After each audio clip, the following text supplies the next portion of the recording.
This is the VO Life. Positive conversations about living the voiceover life. Insight into the business and day-to-day grind of being a regular Joe VO.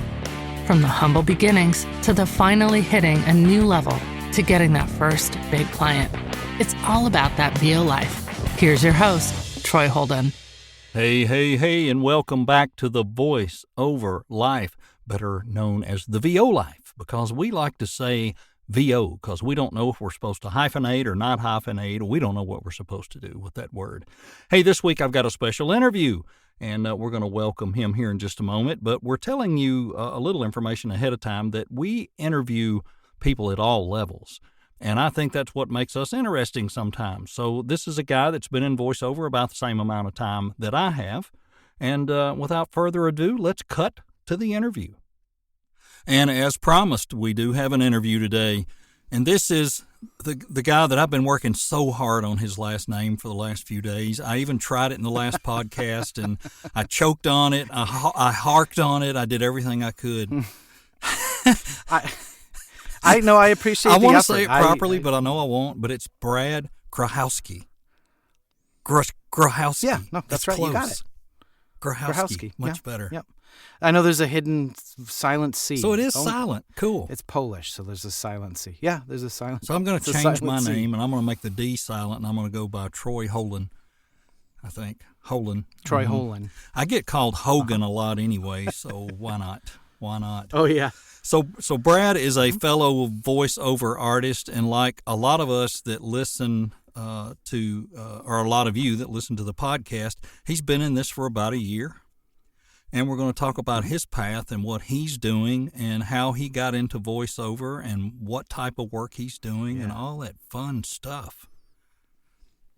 Yeah, But you know the thing that I really like about these interviews we're doing, and we've got some people coming up that are more established. Some of them are coaches, some of them are mentors or teachers, and they have Facebook pages or they have groups, and you know they're doing that stuff. What I like is we're mixing it up. It's not just people who are already there. It's those of us that are trying to get there, and it's as interesting to me to hear those stories as it is to hear the people that made it, or they're making a lot more money.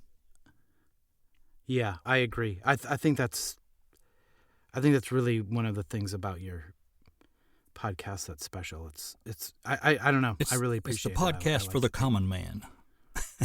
Yeah. So what drew you to voiceover?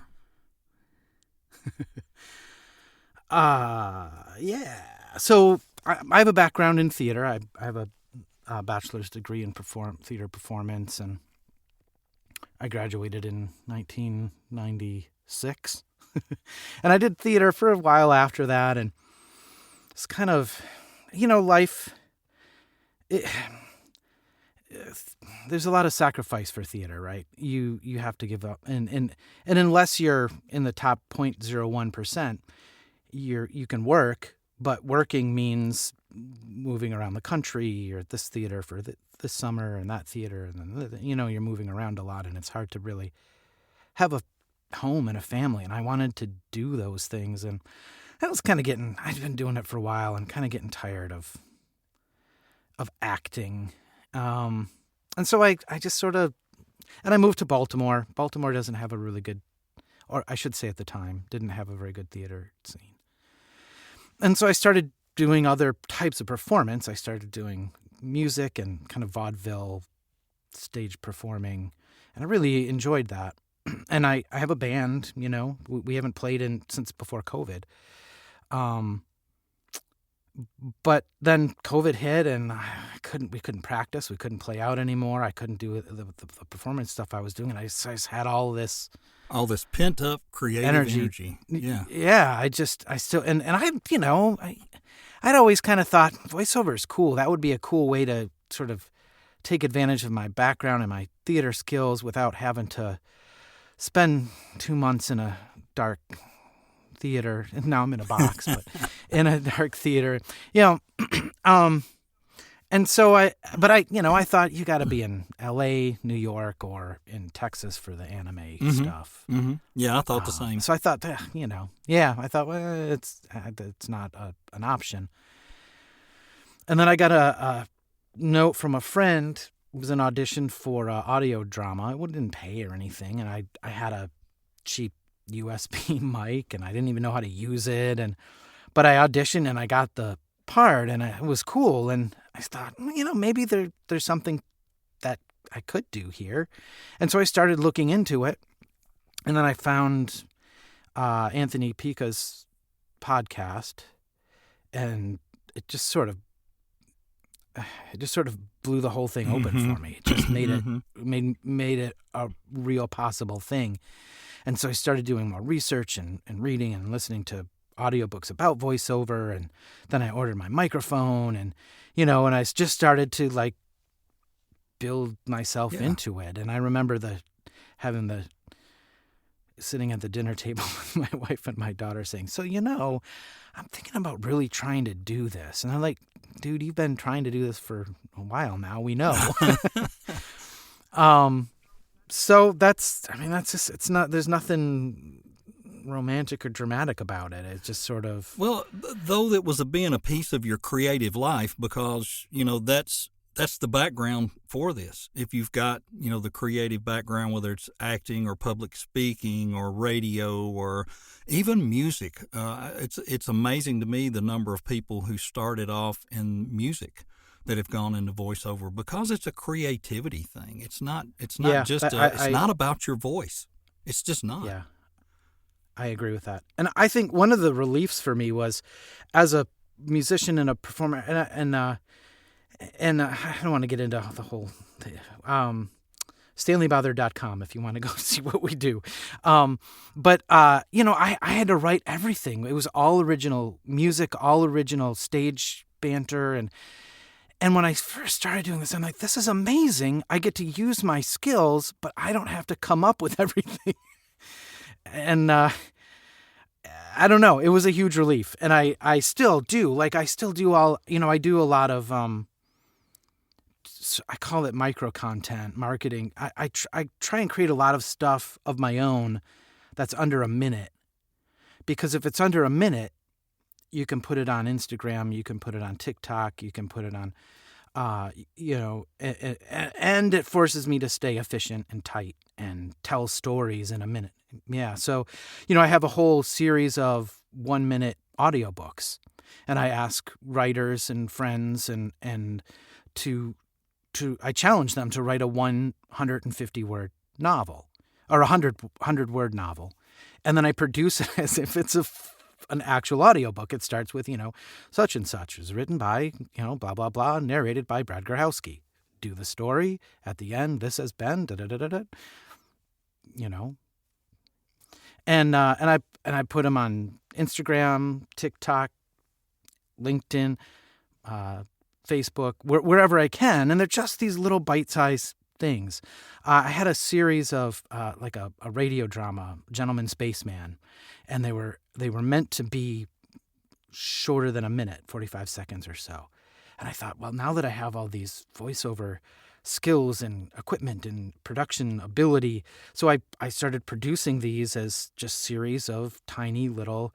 The first series is 6 parts. The second series is a 4-part series, just sort of like little radio dramas.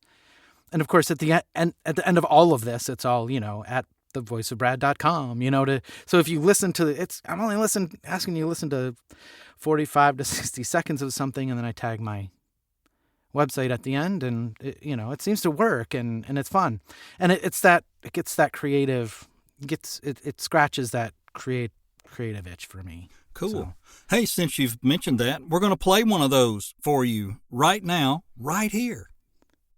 Gentleman Spaceman! Mind Bent on Mars, Episode 1.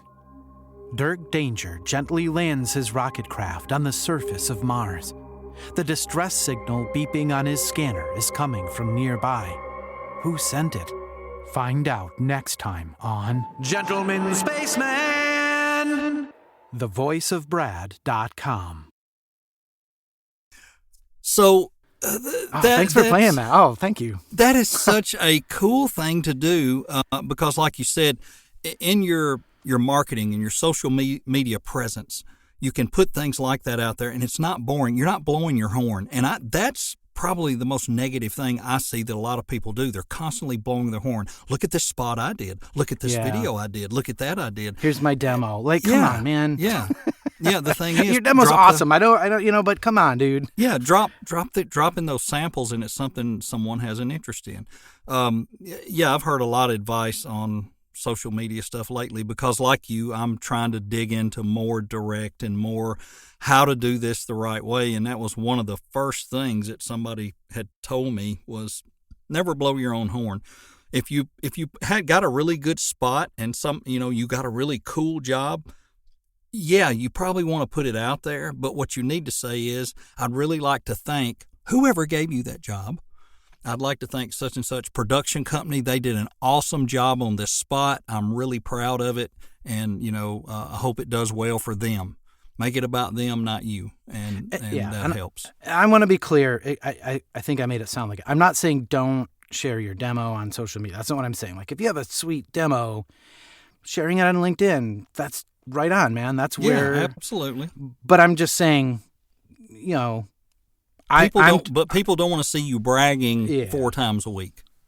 Right. And how many times can you do your demo? So so I'm trying to find. That's what I'm saying. I'm trying to find ways that showcases my voice and my production ability in fun, interesting ways. And you're making it interesting. Yeah. Yes. Yeah. And I'm also pulling, with the audiobooks, pulling in authors, which gets them engaged and gets them involved and helps them to sort of understand a little bit more about the audiobook narration process. And I don't know. It's a lot of fun. Right. So do you feel after a year that the industry is starting to tell you what you're not necessarily your niche, but it's pointing you in a certain direction? Do you feel that now? Yeah. Oh yeah, absolutely. I and it kind of snuck up on me, right? I lucked out because the thing that and maybe it's not luck, maybe it's how it works, but the thing that I keep getting booked for, the things I really enjoy doing. I've done more explainer videos on YouTube than anything else. Like, I just keep getting booked to do explainer videos, and I love doing them. I love the length of it. I like 1.5 to 2 minutes is enough time to bite into. There's something there. There's content there, as opposed to a 30-second radio spot where it's not. So there's a little more meat for me there, and I really like explaining things. So by nature, I just like explaining things to people, and so it just works well. I'm finding e-learning is working well for me. Audiobooks, I'm getting really good responses to my audiobook performances, and I enjoy doing that. It's a lot of work, but I enjoy doing it. And so I would say the short, medium, long-term narrative stuff, I have yet to do. No, I've done one. I've done one commercial in all of the year. the whole entire, I know that's not much time. So it is. I've done one commercial for a sunglass company in Brazil. So it wasn't like I did the American language version of it. Yeah. And I haven't done any video game or apps or animation, or I should say very, very, very little. But I've done a bunch of children's books. I think that's my favorite thing to do. I just love it because I love kids, and I love. I just love because you can let go a little and be a little hammy with it, and you've got the characters, but it's still narrative, right? And it's still a story. Right. So I would say just sort of. I just keep getting booked for the same sort of thing again and again and again, and it's great because I enjoy it, and so it works out. It's cool. Yeah, you can't ask for more than that, especially if it's things you enjoy. I got into this thinking commercial and maybe some corporate narrations, maybe some explainers, and then all of a sudden I'm doing video trailers. Well, I'm not against it because all my life I've been, mimicking people and doing impersonations, but I knew going into voiceover, I'm not going to do any voice that anybody else already does. They don't need Popeye or Scooby-Doo or whoever or Shaggy and like, wow, Scoob, but I'd love to do Shaggy. Not going to happen. So you start developing your own characters. So a couple of those, are getting used. My gruff voice is a pretty good for a military game, and and then I can do these crazy high pitched things, and that's what they love for some of these others. I never dreamed. But can I just say you're blinking amazing at it. Like, well, thank you. I feel like I have no clue what I'm doing, but they're buying it, so I must be doing it partly It's just right. your commitment to it, to each character is just great. Some of the Viking stuff you've done, and I just love it. It's just so there. Like they're fun. Troy disappears, and that's true. And I don't mean we're all waiting for Troy to disappear. Well, but the crazy part is, of course, all of those are coming through voices.com. You have to audition for them, and there'll be one of those, maybe 2 times a week or 3 times a week, those will pop in. And then you've got to do your other 8 conversational auditions and your spokesperson auditions. And then you throw that right in the middle of it. And then there might be a 30-second radio spot. And that changing gears, I love that part of it. A lot of people say, well, it's not that hard. It's not easy. Yeah. You have to stop and take a breath and really look at, all right, where am I going now? What's this guy doing? What's he selling? What's he talking about? And, it's a total change. Yeah. I think that's the big difference between what we do and what a stage actor does is they get typically into one character, and they're in it for a long time. Yeah. We could change 10 times a day. Yeah. A stage character on the fly. Yeah. A film actor maybe not as much, but yeah, probably not. Because you have to maintain character for 2 hours, and that's just it. And different actors handle it different ways, but when you're backstage, you're still there. You're still in that, Yeah. Can I ask you about voices.com a little bit? I know this is something Absolutely. We've talked about, you and I have before, but I have a day job, like as you do, right? And I don't know how you do it, honestly, but I've sort of made the conscious decision to not jump in at voices.com or the pay-to-plays that require you to be available to audition at any time of the day. I just can't do that during my day job. So I thought it just would be kind of a miss until... Well, there's a catch to it. Yeah. And the catch is in the voice match. So you receive invitations, public invitations. You can get private ones, but your public ones are based on a voice match. If you're a 90 or a 100% voice match and they get 75 auditions or 100, those 100% ones are in the top. It's not the order that they receive them necessarily. It'll put the ones up here that these are all 100%. So they're thinking, well, I should listen to those first because that's probably a good match. So does it help to get in quicker? Sure it does. But there are things I've auditioned for, and this is the honest truth. Let's say I came home Monday afternoon and it was there, and I looked at it and I thought, I don't know about that one. And I skip it. And I come back in Tuesday afternoon and it's still there, and I open it up and start digging into it, and I look at it and it's a 100% match. And I read the script and I go, that's not what it said in the subject line. That's actually a really good script. And I've auditioned for those and got favorited. I might not have gotten the job or got shortlisted. But that tells me they're listening to them. So, and it may already had 80 people had already put in, and I'm 81. So I don't think it totally deters you or knocks you down. I think it can affect it a little bit? Probably, because I also see jobs close quickly. So let's say it was supposed to be up until the 17th of the month, and they posted on the 14th, and you audition for it, and they haven't listened, and then on the 15th you go in there and check, and it shows completed, and you're like, what happened? They didn't even listen to me, you know. Well, that happens a lot. They don't listen to you.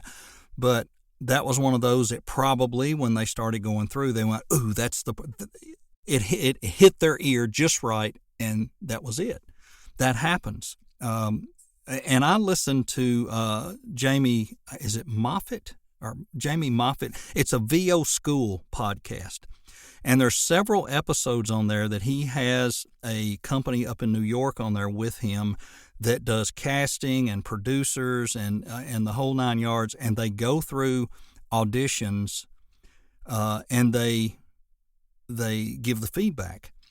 And they take the casting, it's a fake script, they put the requirements on it, and they even down to the point of don't read the tags at the end and don't put a slate on it, and people will still slate, they'll still read the tags, they don't follow the directions.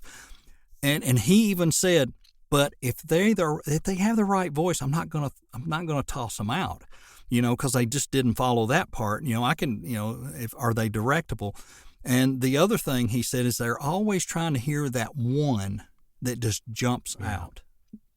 So just be the one. That can happen. Yeah. But you don't know. And then in his advice was read it the way you think they want it read, and then read it the way you interpret it. Totally, try to go totally different. If they're asking for a conversational blah, blah, blah, you might come over here and be a little snarky on your read, and they may go, you know what, we like that better. And they may cast that.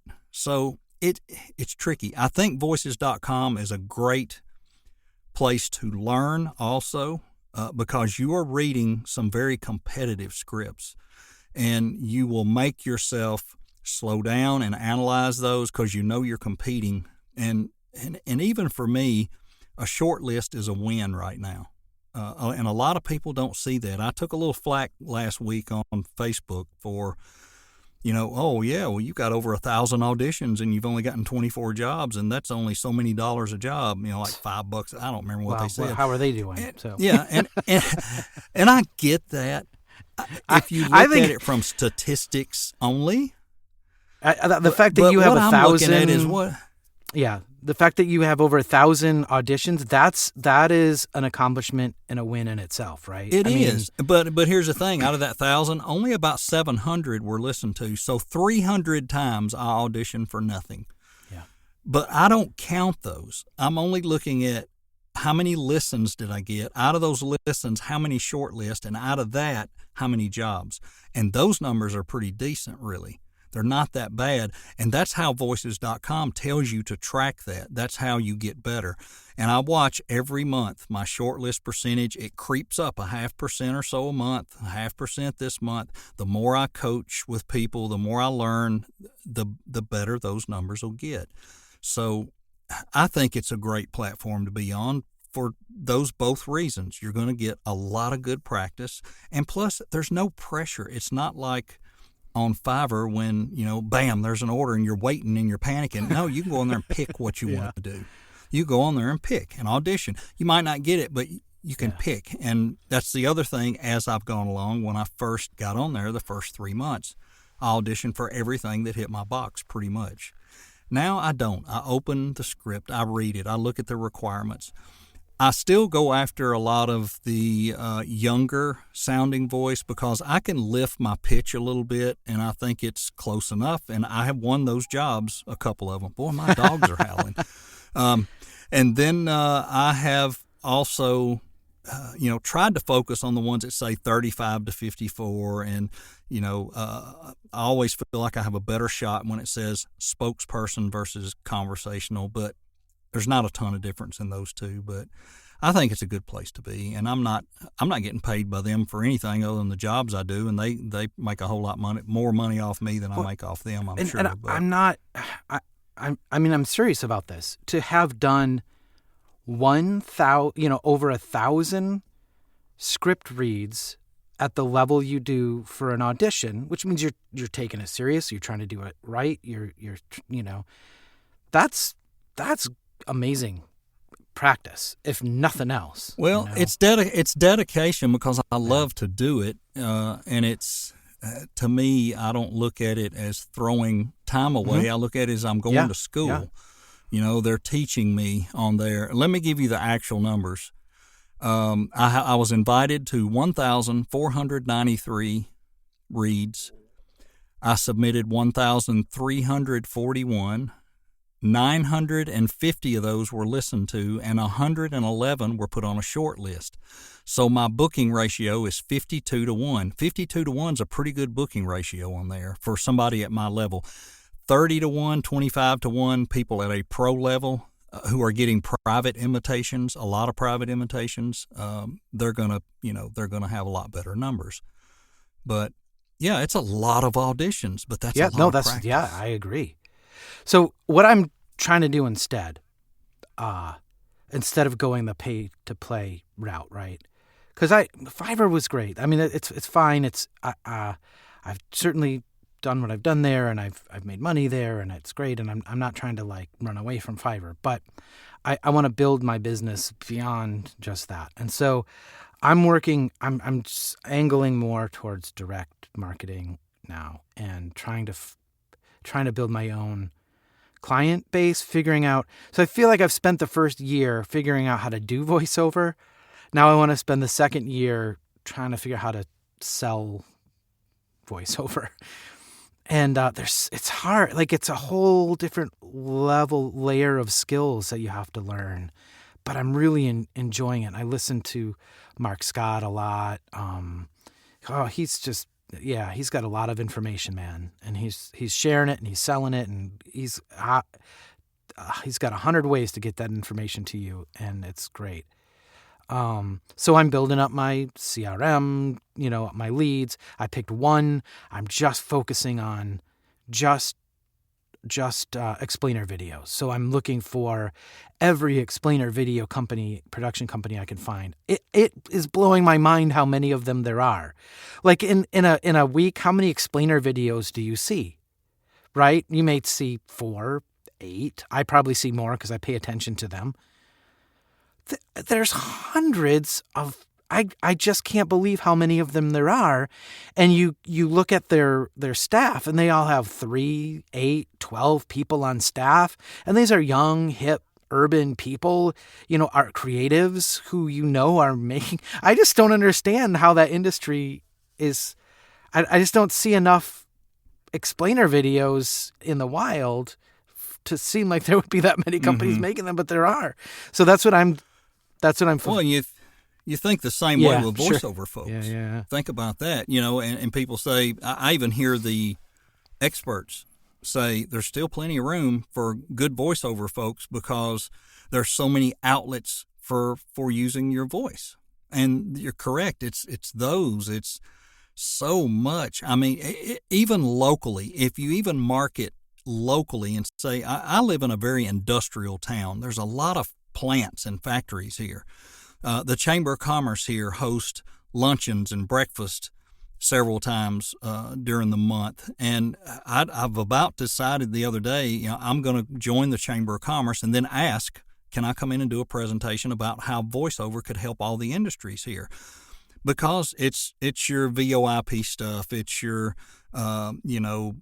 their training stuff. They do forklift training, safety training, new employee orientation. If you could get just a little of that, even locally, it's amazing how many places you could go and have your voice used. You just got to get out there and look for it. But like you, I'm going to work my platforms, Fiverr, Upwork. I thought somebody unplugged my feed from Upwork last month. I mean, I was normally doing pretty good on there, and then just nothing. I think I did like $40 on there last month, and then it took off again. Yeah. So I've had the best luck I've had there is with e-learning, like these bigger projects. So yeah. I don't get a lot on Upwork, but when I do, it tends to be something bigger that makes my monthly numbers. Yeah, that's the struggle with it because it's all the unknown. At least on there, you're looking for the jobs; they're not coming looking for you, and that's what makes I think Fiverr so interesting and mysterious. Is you don't know what causes them to find you, and it is what it is. And you get an order and just, you don't know what it's going to be when you until you open it up. Sometimes I'm like, oh, what's this going to be? What are we going to be doing for the next hour? Exactly. It could be. The funniest one, I opened up one a few months ago, and they wanted me to sell by auction John Kerry's jet.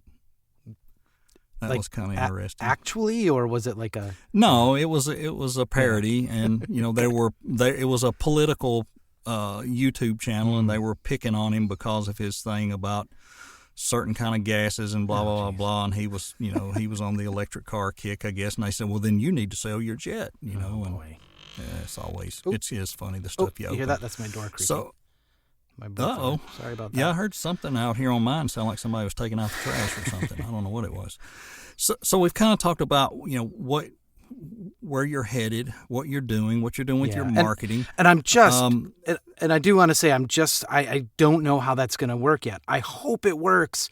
Like, I see people doing it and it seems to be working for them. And so I hope it works. Maybe if I'm back on here again, we can talk about how it works. Yeah, that would be neat to update in a while and say, how's that going? Because you're planting seeds and you're throwing out bait. It's not a thing. And building a foundation. Exactly. You're not expecting, if you go into this to marketing and you're expecting the first week that 2 or 3 people are going to call you for a voiceover, you're going to be highly disappointed because you're planting seeds.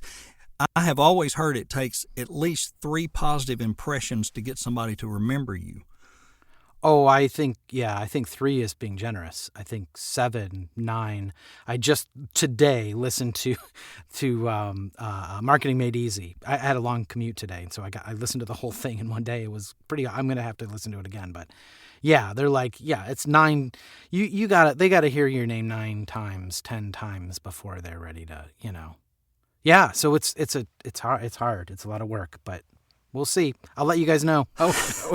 So, real quick before we run, tell me about the value of having friends, buddies, groups. How that works for you. Thanks for asking about that, because that's something that you and I have talked about, and I feel pretty strongly about. Because this is such a lonely endeavor. Like, you could be in your studio, in your booth for hours. And if you're like me, and I think your family goes to bed and you go to work.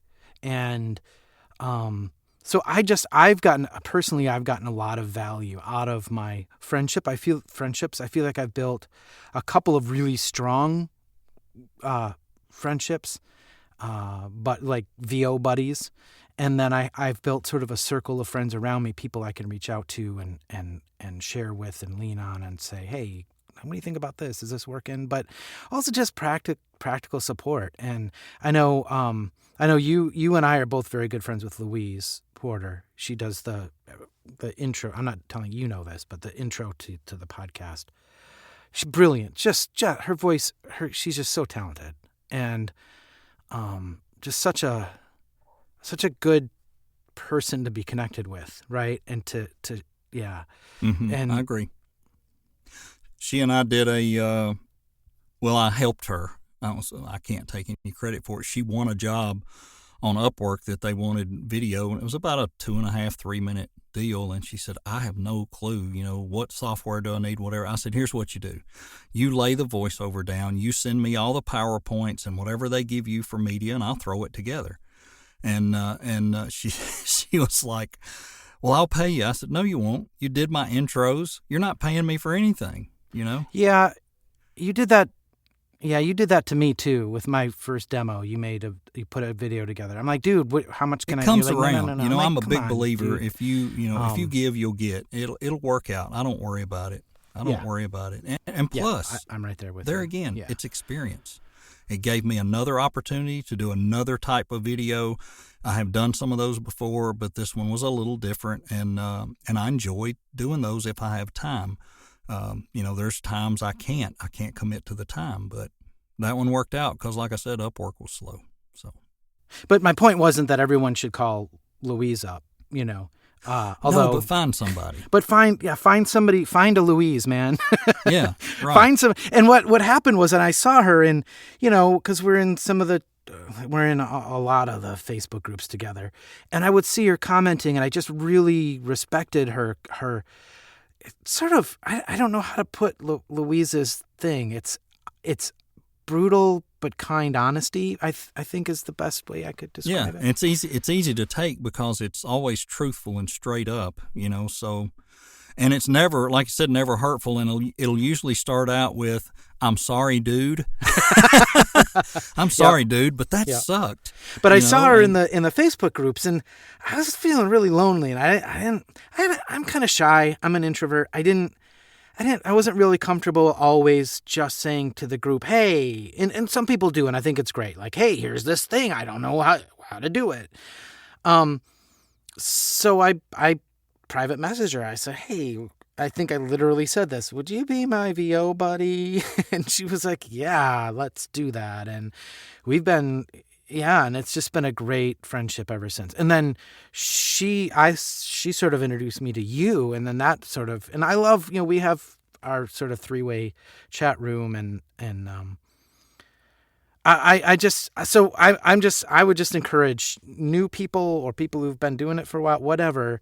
If you're feeling lonely or you're feeling like you're kind of on your own, just look in the groups for somebody who seems like they'd be a good match and reach out to them and say, "Hey, man, would you be my VO buddy?" And then find that good positive person, and it's nice too. Like every few days, if I noticed, hey, I hadn't heard anything from Brad or I hadn't heard from Louise, I'll just send something and say, "Hey, is everything okay? Things going good?" And it's just good. Somebody cares. They want to know if you're busy. Are you down in the dumps? You okay? And it's kind of nice because, family knows what's going on because they're in the house with you and they watch you go in there and shut the door and stay gone for hours. And they're, and they don't want to hear your crap anymore. They've heard it all. Yeah. I learned very early not to bother playing. Once in a while, there'll be something I'm either super proud of or I'll think my kid would be particularly interested in for some reason if it's about bumblebees or something like that, because that's what they're into. Mine's 17. He don't want to hear anything I do. Mine is too. Yeah, exactly. And it's like, and they're actually like, your voiceover voice isn't your voice. And I'm like, what? Do you know how hard I'm working with my coach to make it so that it is? But she's right. I mean, it's a different, I use a slightly different register and a different, I mean, it's still me, but it's not the voice I talk to my family with. Right. And that's so hard that to kind learn, of freaks though. them out. So, I'm still fighting that. So finding, yeah. And so I think finding a good buddy, but also build a circle around you too. People who are further down the road than you, people who are coming up behind you, and really just sort of build a good network, because then, we pass work back and forth, and if something's not right for me. Well, I got the most unexpected work I could have gotten yesterday from one of the females in Anthony's group. And she and I had talked back several months ago because I had watched her catapult. And I thought there's something to that. It wasn't by accident. And she and I had conversations, and it was coaching. She had gone through an extensive, I know. Lots of sessions of coaching, and she was saying, you got to go get a coach. And, and she's fantastic. She does a great job. But it just caught me off guard. She's like, contact these people. They've put this on, one of the social media things, and they were asking for a Texas sounding, they wasn't saying exactly Sam Elliott, but they wanted something a little gruff. You can say her name. And sure enough, everybody I loves to hear shot their an name. email and got the work. I think you can. So that stuff's fun. Yeah, she's awesome. It's Leanne Michelle. I think that's right. And that's not what she goes by on Fiverr, though. Yeah. Isn't it Alice Everdeen or something like that? Yeah. Now I hope it's okay that we say her name. Now, Alice Everdeen. Oh, boy. That's neat. That was a good one to pick right there. Yeah. Well, I hope so. Surely she won't sue us. I mean, I'm losing money by the buckets, so it's not anything to get. As we say here in the hills, can't get blood from a turnip. You bet. This is really fun. I really happen. enjoyed this. Hey, Brad, thank you so much. I really It is, and I enjoy your friendship. I appreciate it. I enjoy watching you grow and go through what you're going through to get there. And I know you and I also have some personal things that we share about our life situations that we will not podcast. It's just hilarious. You'll meet somebody, that's nowhere close to where you live, and you find out you got all these things in common. All of us are living normal lives out there in some form or fashion. We all have these common ground things. So, but I really do appreciate it. Appreciate your support of our podcast. You've left us some really great comments, and appreciate that, and hope we are providing some kind of help for some folks out there and giving you some good stuff. And now you've heard Brad's story, and Brad will be back to, in a few months. We'll touch base again and see how things are going with him again. We'll see how the marketing's going, and how my micro content is working, and we'll see. Cool. Thanks, Troy. All right. So that'll wrap us up, and stay with us for the closing today, brought to you by Liz Moya. And right before we close out, we're probably going to play one more of Brad's spots. We want you to hear him at his best. And we'll see you next time. When the World Will Be Changed by Chris Fates, read by Brad Grochowski. You say your car can take us any when. I don't ask if you mean anywhere. Your speech, DeLacy, is as precise as mine. Another reason we are in this fix. Any when, Anderson, you tell me, to a time when my tiny hometown has room in it for you and me. Two gray-haired men with wildly different taste. You in denim and neon, I in suit coat and tie. We would not change each other by one thread. We sit in your off-the-lot 1970 Firebird. Like the Firebird itself, you tell me, we will rise in a better when. And I believe. This has been When the World Will Be Changed by Chris Fates, narrated by Brad Grochowski, thevoiceofbrad.com. You've been listening to The VO Life with Troy Holden. Check back for more episodes each week and catch up on what you've missed also. This is for you, those just living that VO life. Thanks for listening, and join us again.